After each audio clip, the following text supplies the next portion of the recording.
The movie was incredible. Just jumping, just had me, rocking on my seat, It was an experience of a lifetime.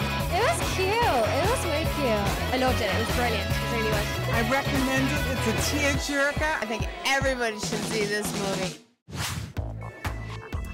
Where there's magic, there are wizards. And where there are wizards, there's probably a movie. Welcome to a brand new episode of Real Reactions. I'm your host, Shakayla Alvarenga, and I'm here at AMC Lowe's Boston Common 19. 60 years before The Lord of the Rings, there lived a hobbit in a hole. And now, director Peter Jackson tells the unforgettable story of Bilbo Baggins that will leave you at the edge of your seat. Let's find out if the audience enjoyed this epic adaptation of this literary classic. As we get there, Real Reactions. My dear Frodo, you asked me once if I had told you everything there was to know about my adventures. Well, I can honestly say I have told you the truth. I may not have told you all of it. Bilbo Baggins. I'm looking for someone to share in an adventure.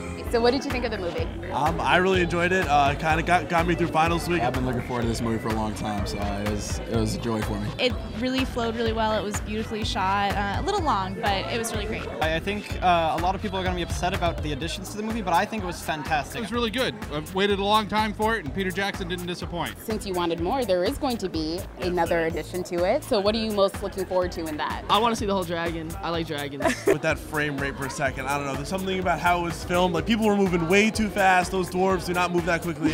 Do you think that it was a good prequel to The Lord of the Rings? I thought it was great. It really matched up with the Lord of the Rings. It sets up the finding of the ring, and they added some stuff to it. I don't want to spoil it, but they added some stuff to it that really starts to set things up for the trilogy. Well, I read the books when I was a kid, and I don't know, I feel like all the nerdy stuff I was into as a kid is now a lot more popular than it was when I was a kid. If you could be any of the 13 dwarves, who would you be? The guy with the bow and arrow. Balin. The old one? I don't remember the name. The attractive one with the bow and arrows. What was his name? Hilly? Hilly. I would be one of the two twins, because I have a twin. I'm gonna go with Keely. Keely? And why Keely? Because he's just awesome with his bow and arrow. If you guys could rate the movie 1 to 10, what would you give it? 8. 9. Definitely 9. 8? 12 and a half. Ooh. Probably an 8. 8. 8. I agree. 8. 8. And he's just agreeing along with you guys. What would have made that extra 2 points? Probably the only thing that threw me off was how it was filmed. That it was just filmed differently than the past 3 movies. Just something I wasn't used to it, but content and everything else was awesome.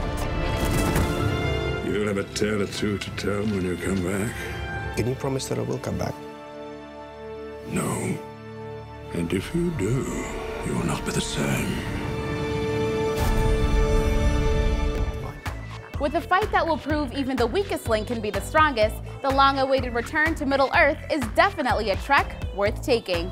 I'm Shakayla Alvarenga, reminding you that although our reactions may be a little ridiculous, may be a little racy, they're always real. Thanks for watching, and see you next season.